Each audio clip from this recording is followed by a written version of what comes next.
गरीब घर की दिवाली वर्सेस अमीर घर की दिवाली।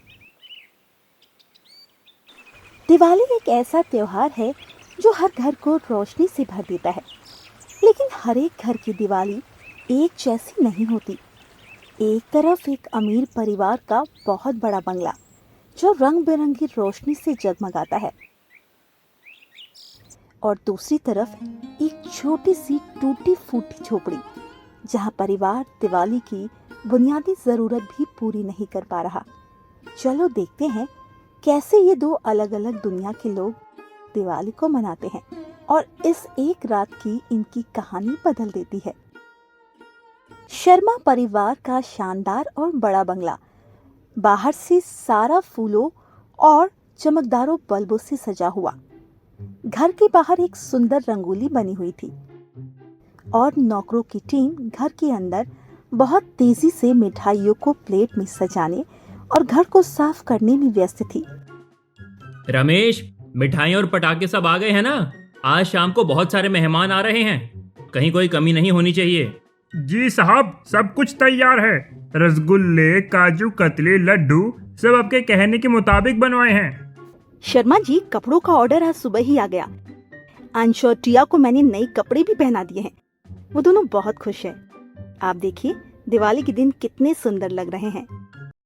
अरे बहुत अच्छी बात है। आज रात को खास डिनर के लिए तैयारियां भी अच्छी होनी चाहिए। पापा, क्या हम पटाखे चला सकते हैं? सब बच्चे बाहर खेल रहे हैं। अंश बड़े बेटे ने उत्साह से पूछा। थोड़ा सब्र करो, अभी दिवाली रात को मनाई जाती है। शाम को सबके साथ मिलकर पटाखे जलाएंगे। उसके पड़ोस में एक टूटा फूटा झोपड़ा था। गोपाल और उसकी पत्नी गोपी अपने दो बच्चे रोहन और सिया के साथ एक चारपाई पर बैठे हुए थे। घर के कोने में एक मिट्टी का दिया बुझा पड़ा था और एक दो पुराने कपड़े भी जो नए बनने के सपने देख रहे थे। माँ, हमारे पास नए कपड़े क्यों नहीं हैं? दिवाली तो सब नए कपड़ों में मनाते हैं ना? बेटा, नए कपड़े अभी नहीं है, लेकिन तुम्हारे ये पुराने कपड़े ही हम साफ करेंगे। तुम देखना, जब ये कपड़े साफ हो जाएंगे तो बिल्कुल नए दिखेंगे। पर माँ, टिया और अंश तो नए नए कपड़े पहने हैं। उनके पास कितनी सारी मिठाइयाँ भी है। हम तो मिठाई भी नहीं ले पाए ना। हाँ बेटी, उनके पास है, लेकिन हमारे पास सबसे बड़ा खजाना है एक दूसरे का साथ। जब तुम दोनों हंसते हो तो लगता है जैसे सब कुछ मिल गया हो। गोपी, चलो थोड़ा काम निपटाते हैं। दिवाली का दिन है, कम से कम घर को साफ तो कर लेते हैं। जी, बस अभी सब्जी बनाने की सोच रही थी। शाम को कम से कम कुछ खाने को तो हो। बच्चे चुपचाप माँ बाप को देखा करते हैं। उनकी आंखों में एक छुपी हुई इच्छा थी, सिर्फ एक मिठाई का टुकड़ा या फिर एक पटाखा। लेकिन माँ बाप उन्हें कैसे समझाए कि पैसों की कमी के कारण वो छोटी छोटी खुशियां भी नहीं दे सकते। शर्मा परिवार के घर के सामने एक बड़े लॉन में सब त्योहार मनाने के लिए तैयार थे। शर्मा जी सफेद कुर्ता और पगड़ी पहने हुए थे। श्रीमती शर्मा जी एक और नए लहंगा चोली में थी और उनके बच्चे नए डिजाइनर कपड़ों में। बच्चों, जाओ सबको मिठाई बांट कर आओ। दिवाली पर सबको मिठाई खिलाना शुभ होता है। ठीक है मम्मी, मैं और टिया सबको बांटते हैं। दोनों बच्चे घर के नौकरों और ड्राइवर तक मिठाई बांट रहे थे, लेकिन गोपाल के घर की तरफ देखा भी नहीं।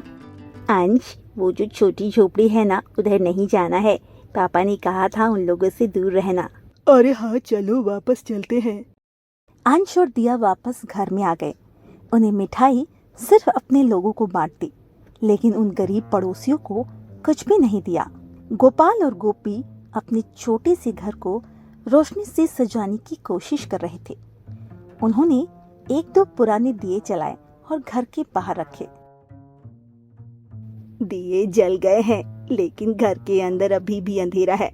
पता नहीं भगवान ये अंधेरा हमारी जिंदगी से कब मिटाएंगे। गोपी, सब ठीक हो जाएगा, तुम फिक्र मत करो। तुम्हारे चेहरे की मुस्कान ही मेरी दिवाली है। तभी बाहर पटाखे जलने लगे। शर्मा जी के बच्चे बड़े शौक से पटाखे जला रहे थे। रोहन और सिया चुपचाप देख रहे थे, अपने घर के आंगन में बैठे। माँ, हम भी पटाखे ला सकते हैं? मुझे भी एक छोटी सी फुलझड़ी चाहिए। बेटा ये साल नहीं, अगले साल पक्का। तब हम भी नए कपड़े पहनेंगे, मिठाइयाँ खाएंगे और बहुत सारे पटाखे भी जलाएंगे। रोहन ने चुपचाप अपनी बहन का हाथ पकड़ा, जैसे कह रहा हो सब कुछ ठीक हो जाएगा। लेकिन तभी एक पटाखा जोर से गोपाल के घर के छत पे गिर गया, जो घास से बनी हुई थी। पटाखा गिरते ही छत जल जाती है, पूरी घास जल जाती है और एक छोटी सी आग लग गई। अरे ये क्या, आग लग गई। गोपी, पानी लाओ जल्दी। गोपी जल्दी से पानी की बाल्टी ले आई और गोपाल ने जल्दी से आग बुझा दी, लेकिन पास की छत जल चुकी थी। गोपी अपने घर की छत को देखकर रो रही थी। उसने सब कुछ खो दिया था, लेकिन अब घर में रहने लायक कुछ भी नहीं बचा था। गोपाल अपनी पत्नी को रोता देख नहीं पाया और उसने एक फैसला किया। गोपाल, अब हम क्या करेंगे? घर की छत तो जल गई, माँ का क्या होगा? ये तो पहले से ही बीमार हैं। रुको गोपी, मैं शर्मा जी से कुछ पैसे उधार मांगता हूँ, हम वो चुका देंगे, लेकिन अभी घर का कुछ बंदोबस्त करना जरूरी है। गोपी सिर्फ देखती रह गई। गोपाल हमसे बड़े बंगले की तरफ चल पड़ा। शर्मा जी अपने बड़े डाइनिंग टेबल पर अपने परिवार के साथ खाना खा रहे थे। श्रीमती शर्मा ने नए जूते पहन रखे थे और शर्मा जी ने नई सोने की चेन और अपने गले में डाली थी। शर्मा जी, मैं गोपाल, मुझे थोड़ी मदद चाहिए। क्या चाहिए तुम्हें? तुम्हारे जैसे लोग हमेशा उधार मांगते रहते हैं, वापस तो तुम लोग कभी करते नहीं हो। बस थोड़ी मदद कर दीजिए, घर की छत जल गई है, मैं काम करके पैसे चुका दूंगा, बस थोड़े पैसे उधार दे दीजिए। आज दिवाली की खुशी का दिन है, तुम पैसे उधार मांगकर हमारा मूड खराब मत करो। तुम लोग वैसे भी वापस नहीं कर पाओगे पैसे। गोपाल ने बहुत मेहनत की, लेकिन उसे बेइज्जत करके बाहर निकाल दिया। गोपी वहाँ पे खड़ी सब कुछ देख रही थी। उसकी आंखों से आंसू बह रहे थे। गोपी और गोपाल ने फैसला किया, वो खुद ही घर को ठीक करेंगे। गोपाल जंगल से घास ले आया और अपने हाथों से घर की छत को दोबारा बनाने लगा। रोहन और सिया भी मदद कर रहे थे। पापा, ये छत फिर तो गिर नहीं जाएगी ना? बेटा, जब तक हमारा परिवार एक साथ है, कुछ भी गिर नहीं सकता। गोपी ने अपने हाथों से सारी छत को दोबारा ठीक किया। उन्होंने मिलकर घर को फिर से तैयार कर दिया। एक हफ्ते बाद शर्मा परिवार को बिजनेस में बहुत बड़ा नुकसान हुआ था। घर भी नीलाम हो गया और उनके पास रहने की भी जगह नहीं थी। उन्हें सारी दुनिया खो दी थी। अब वो रास्ते पर आ गए थे। हमें माफ कर दो, हमने तुम्हारा मजाक उड़ाया था, अब तुम्हारे अलावा हमारा कोई नहीं है। गोपी ने आगे बढ़कर शर्मा जी को संभाला। उन्होंने शर्मा परिवार को अपने छोटे से घर में जगह दी। आप लोग हमारे घर आ सकते हैं, हम गरीब हैं लेकिन दिल से अमीर हैं। भगवान ने सब कुछ देखा है। शर्मा जी ने आंखों में आंसू भरकर गोपी का हाथ थाम लिया। हमें माफ कर दो, हमने तुम्हारे साथ गलत किया। अब हमें समझ आया कि गरीबी और अमीरी पैसों से नहीं होती, सच्ची अमीरी दिल से होती है। सब ने मिलकर दिवाली मनाई।